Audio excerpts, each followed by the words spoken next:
places that you know seem like fantasy. There's a light inside your soul that's still shining in the cold, with the truth, the promise in our hearts.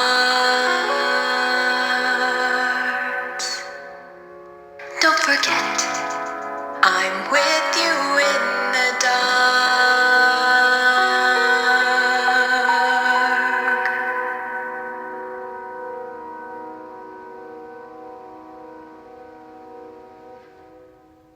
Near the sides of the railway, a turntable is used to help the engines with their work.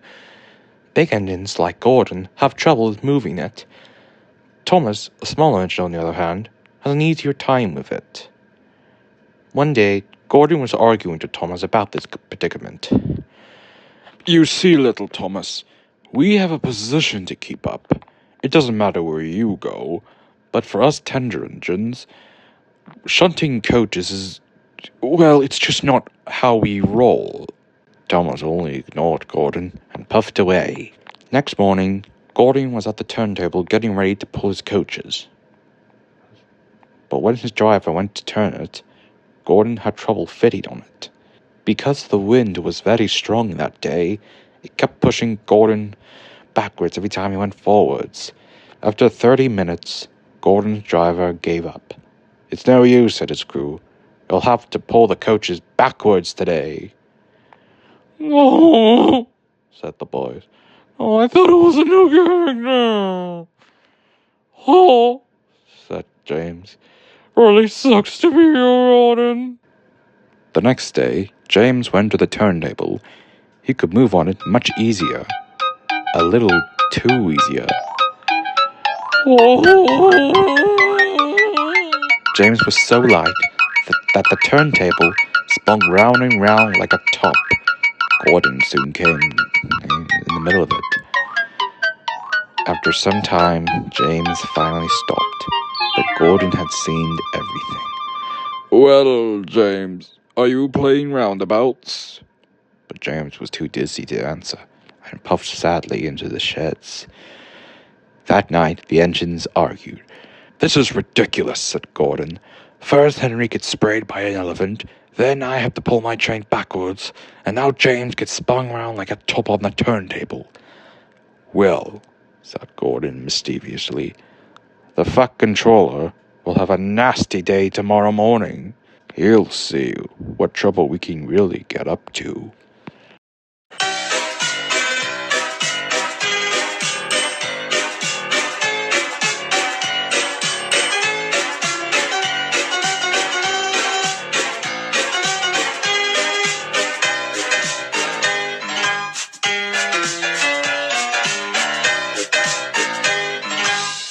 The passengers were annoyed that there was no engine to pull their train.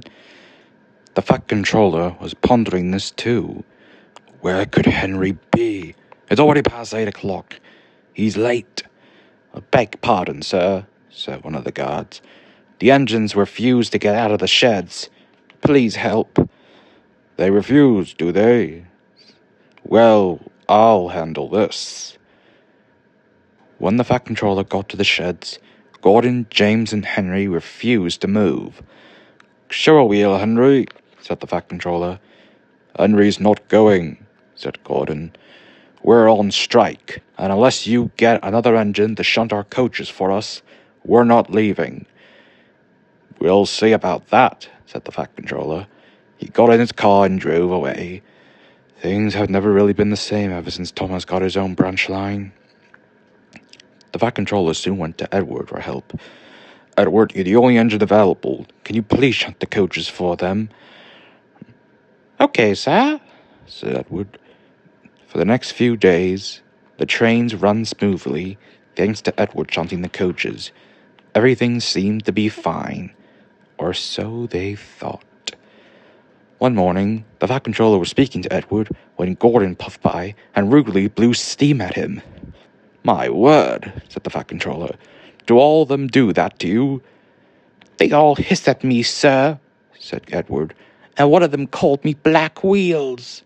They say tender engines don't shunt coaches. I said I'm disgracing their name.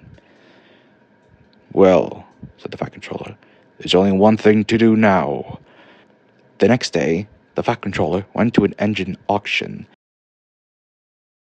At last, he saw a smart green engine with 4 small wheels.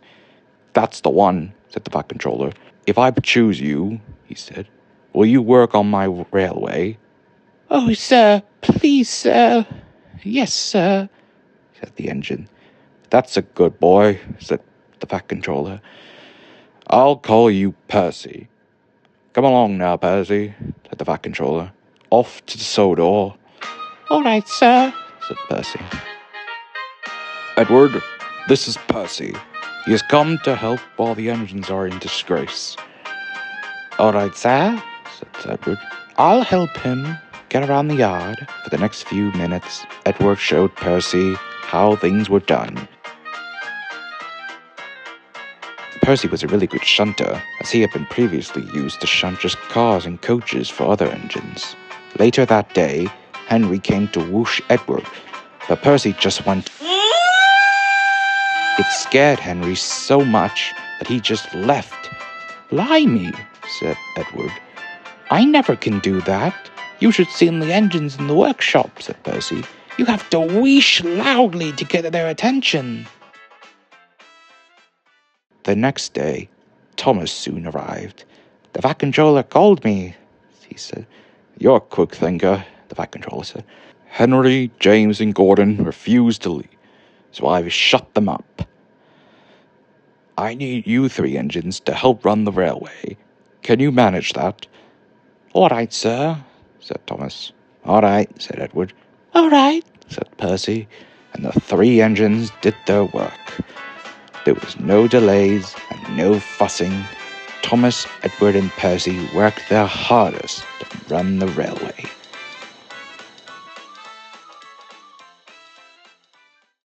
James, Gordon, and Henry sulked in the sheds. They knew not to be silly like that anymore.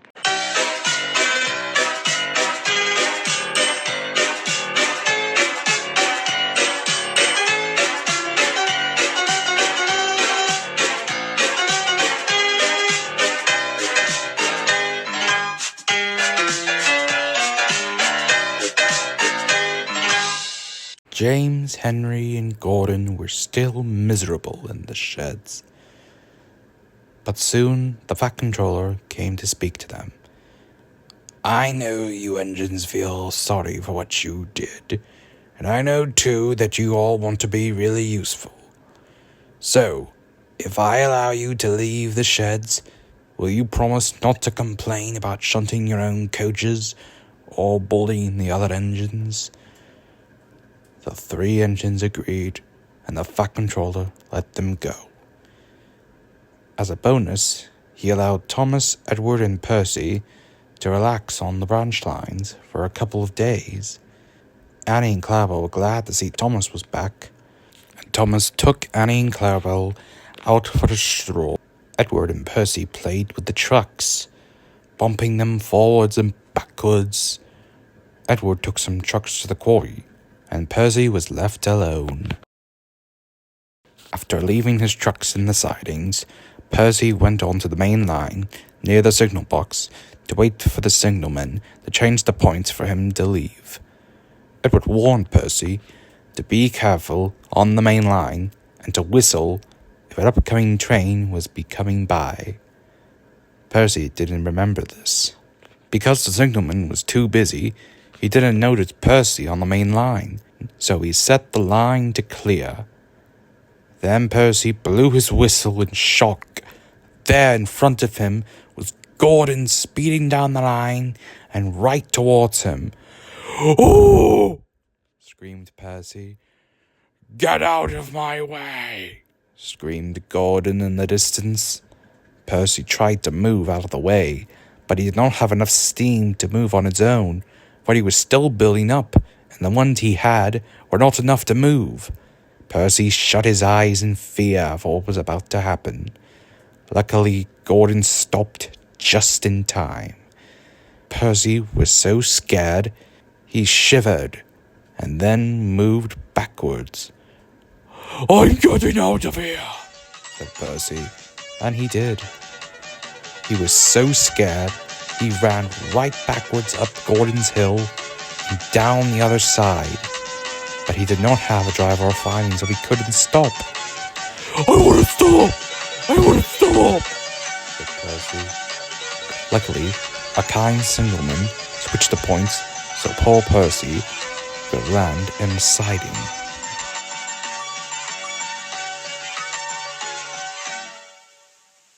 "I want to stop! I have stopped," sighed Percy in relief. An hour later, Gordon came by to help out. "Well done, Percy," he said. "You helped stop a nasty accident." Of course, this wasn't true, but Gordon wanted Percy to feel special that day. And from that day forward, Percy and Gordon became best friends. Percy is still cheeky, but he's always more careful when going on the main line.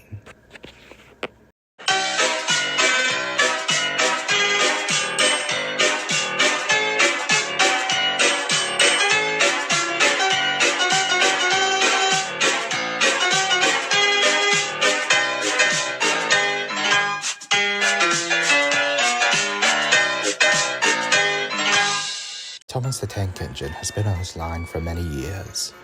He's worked very hard and has become really useful. One day, his driver told him, "You do such a good job, Thomas. You can almost manage without me." Thomas didn't know his driver was joking. At the yard, he spoke to Percy and Toby about it. "Driver says I don't need him anymore," said Thomas. "That's ridiculous," said Percy.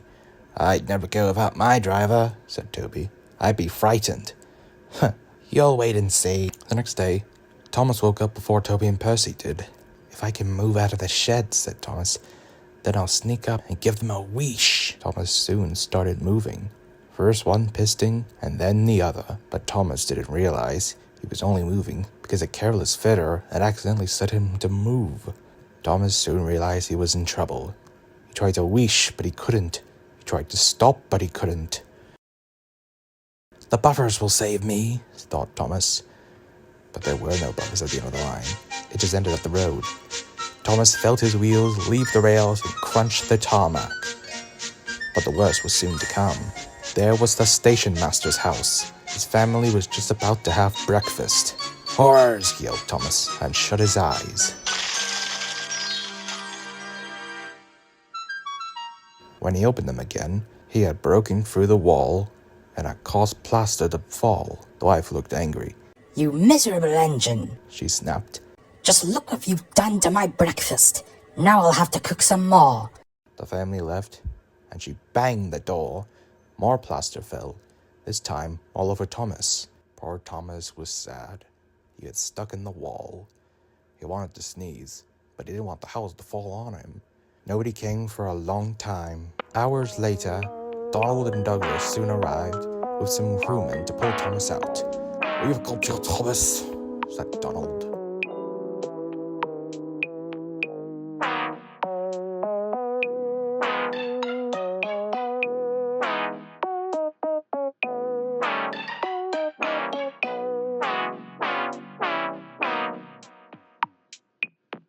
The Fat Controller was very cross. "You're a very naughty engine, Thomas," he said. "Your buffers are badly damaged. We will have to fix you up. While you are at the works, I will send a diesel to do your work." "A diesel?" said Thomas in shock. "Yes, a diesel. Diesels don't go into station masters' houses, and they always stay to their rails, like any engine should."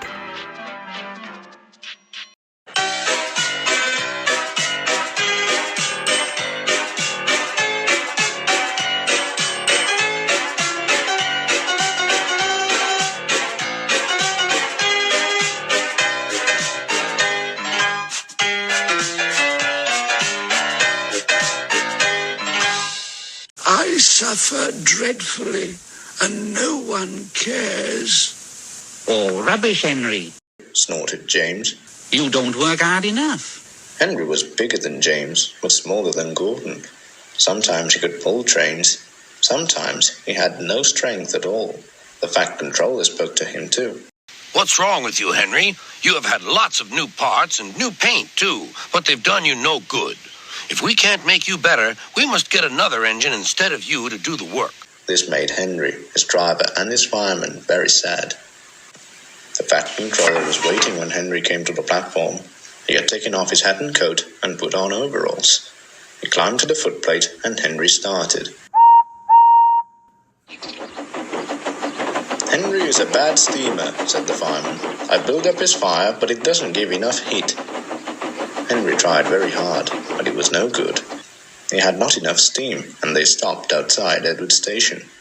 I shall have to go away.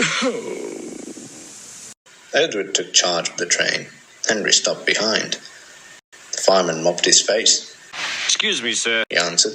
but the fact is the coal is wrong. We've had a poor lot lately, and today it's worse. The other engines can manage, they have big fireboxes.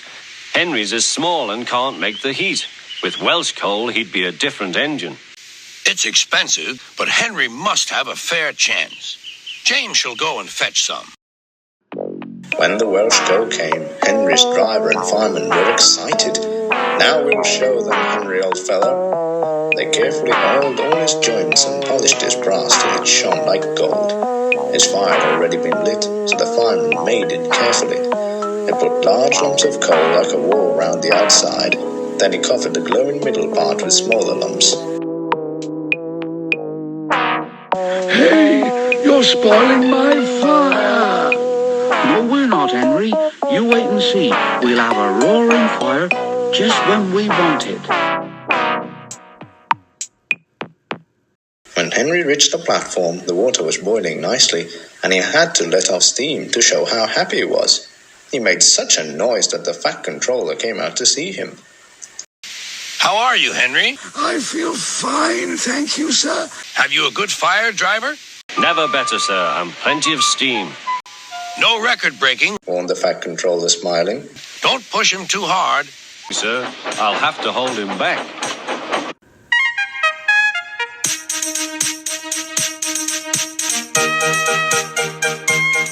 Henry had a lovely day.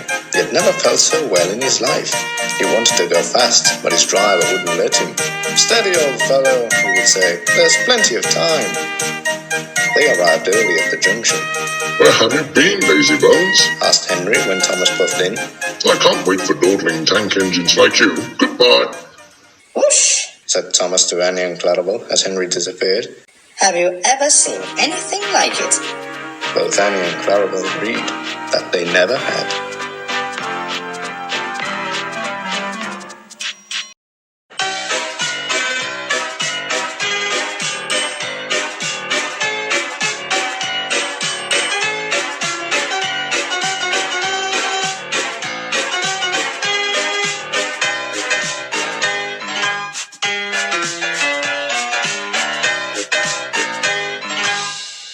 Brandon Docks is an important part of the Island of Sodor.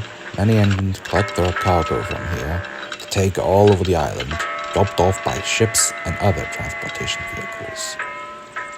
There is an important train here that carries fish across the island. This is the train the railwaymen like to call the Flying Kipper. One winter evening, Henry's driver said, "We'll be out early tomorrow, Henry. You've got to take the Flying Kipper. That Welsh coal will help you nicely." We smiled with glee. Henry arrived the next morning. There was snow and frost. Men hustled and shouted, filling the vans full of fish. The last door banged, the guard showed his green flag, and the Flying Kipper was ready to go.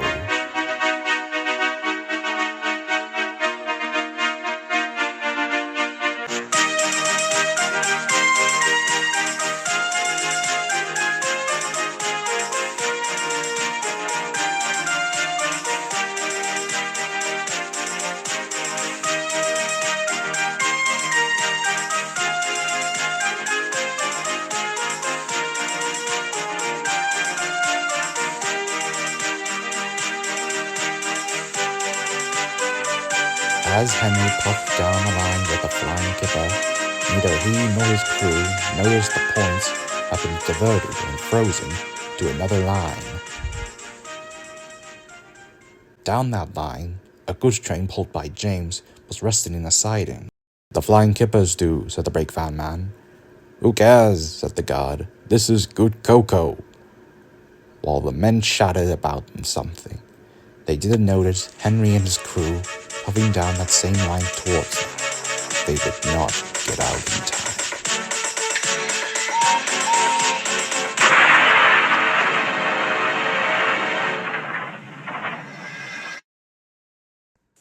Henry's driver and fireman jumped clear before the crash, and Henry lay bruised and battered in the snow.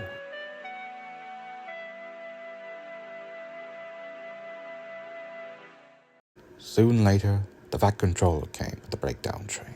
"Cheer up, Henry," he said. "This wasn't your fault.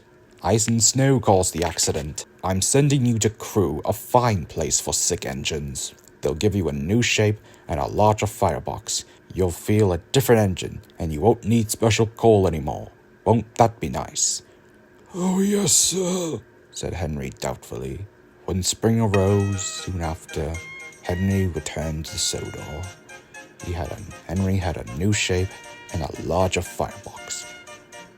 A crowd of people cheered for Henry's return, and Henry pulled the express so well that even Gordon got jealous. But that's another story.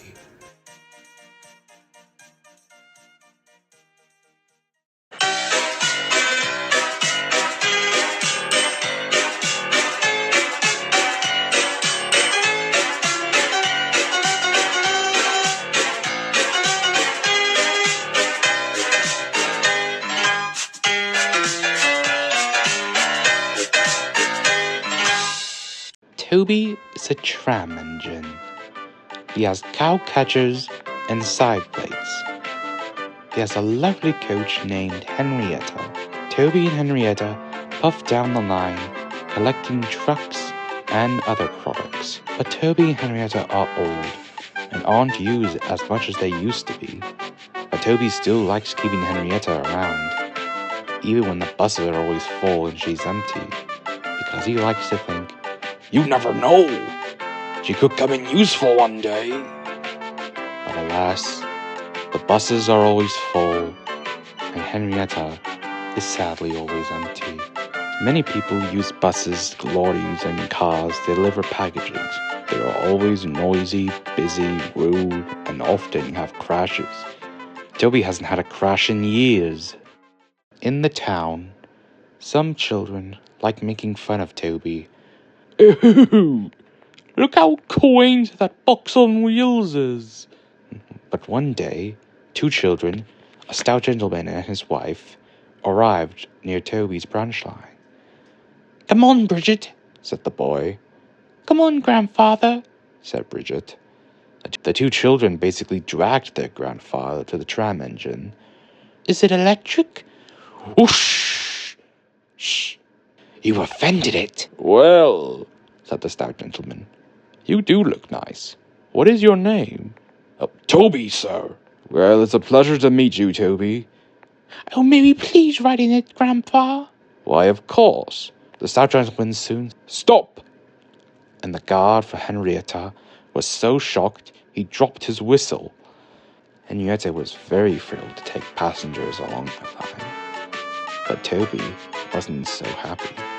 "Electric indeed! Electric indeed!" Soon, the stout gentleman and his family had to leave. "Farewell," said Toby. Things would only get worse.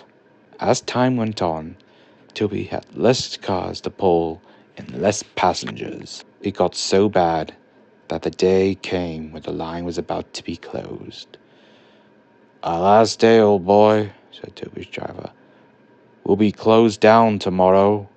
There were more people at Toby's station than ever on the last day. There were so many people that 2 extra trucks had to be used just to carry them all. They all said goodbye to Toby, and they all left as soon as they came. Nobody wants me, said Toby sadly. Toby, wake up, said his driver. We've just been given a paper. It's by a stout gentleman. Maybe it's good news.